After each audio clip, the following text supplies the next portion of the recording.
Assalamualaikum warahmatullahi wabarakatuh. Hari ini saya berada di Desa Ogotumubu, Kecamatan Tomini, Kabupaten Parigi Motong. Ya, saat ini saya berada di lahan kakao dengan luasan kurang lebih 1 hektar yang berumur sekitar 5 tahun. Dan saat ini pada masa akhir musim, sehingga buahnya tidak terlalu banyak. Oke, ada beberapa hal yang perlu saya sampaikan, saya bagikan pada hari ini, yaitu pemeliharaan kakao pada saat di akhir musim. Oke, sebelum lanjut jangan lupa untuk like, komen, dan subscribe di channel saya, Takwim Panjego. Oke, mantap.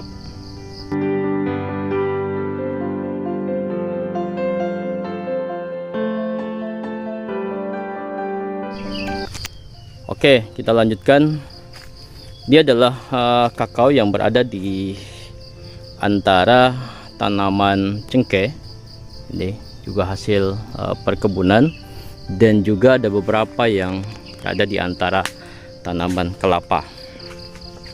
Dan memang kita ketahui bahwa tanaman kakao adalah tanaman yang membutuhkan naungan, karena dia tidak membutuhkan matahari secara full untuk pertumbuhannya, sehingga penting dilakukan juga adalah penanaman tanaman naungan. Ada beberapa hal yang perlu saya bagikan pada hari ini berhubungan dengan tanaman yang berada pada akhir musim. Oke, kalau kita lihat pada tanaman ini tanaman jenis MCC 02, tetapi dari buah yang kita lihat, yang saya videokan ini, buahnya tinggal sedikit. Dan ini kita lihat, dan ini belum masuk masa berbunga karena ini berada di akhir musim. Ada beberapa hal yang perlu kita lakukan sehubungan dengan tanaman kakao berada pada akhir musim. Pertama adalah pada akhir musim kita memaksimalkan adalah melakukan sanitasi atau pembersihan kebunnya. Nah, ini kita lihat memang di tanaman ini masalah sanitasi ini sudah terkendali dengan bagus, baik. Setelah sanitasi kita lakukan, maka yang selanjutnya adalah melakukan pemangkasan. Nah, ini di akhir musim, pemangkasan yang kita lakukan adalah pemangkasan produksi, di mana kita mengeluarkan bagian cabang yang betul-betul tidak dibutuhkan. Nah, ini cabang yang tidak dibutuhkan, yang sekiranya menghindari cahaya matahari masuk ke bagian tanaman. Ini yang kita lakukan. Pemangkasan itu juga bagian adalah cabang-cabang air. Ini di area pembuahan ini muncul cabang-cabang yang ini walaupun mungkin dibiarkan seperti ini. Nah, tapi ini adalah cabang yang memang perlu kita keluarkan di area pembuahan.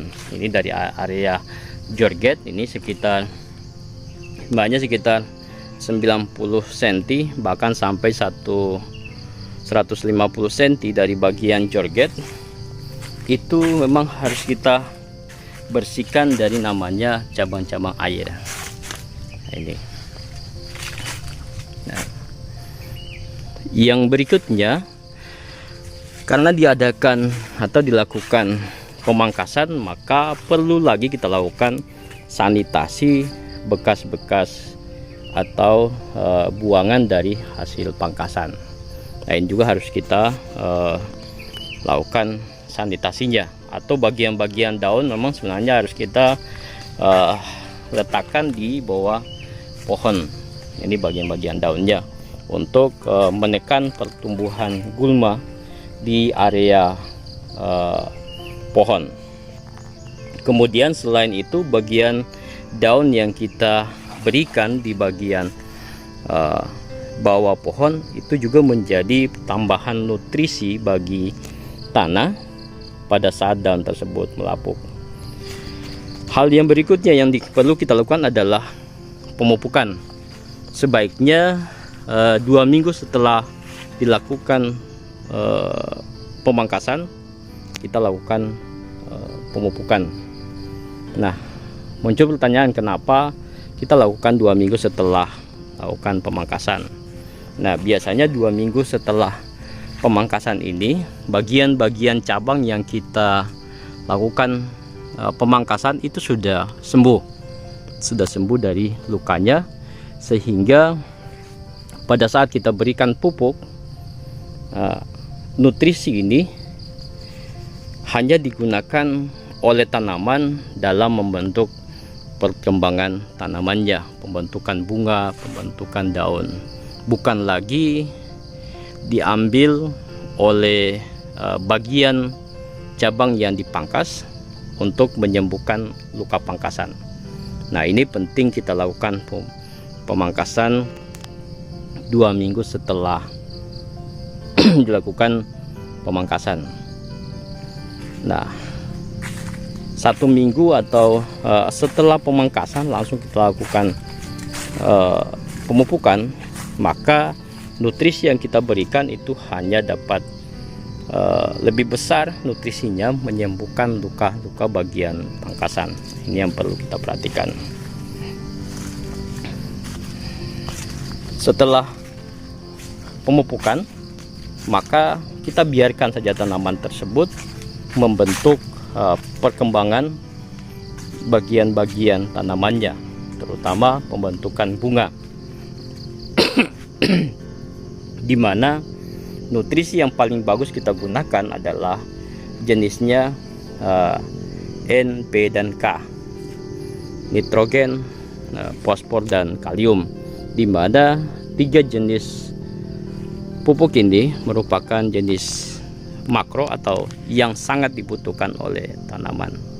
Nah, ini nitrogen, fosfor, dan kalium, di mana nitrogen untuk memperbaiki akar, kemudian batang dan daun, dan P, fosfor, itu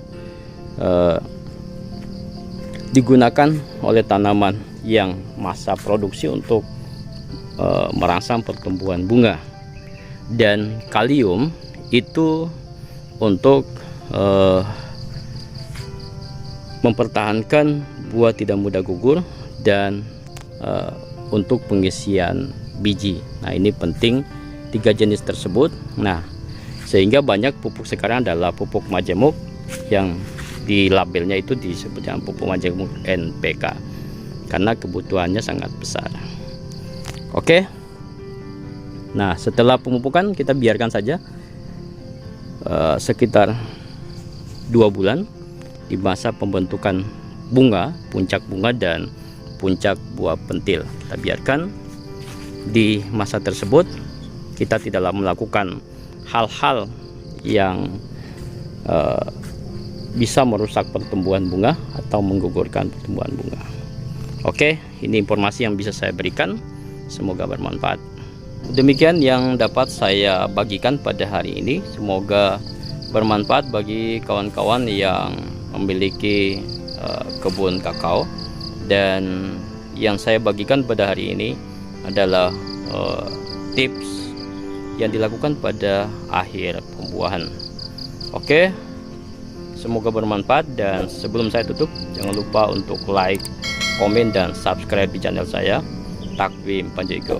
Oke, mantap. Assalamualaikum warahmatullahi wabarakatuh, dan sukses petani kakao.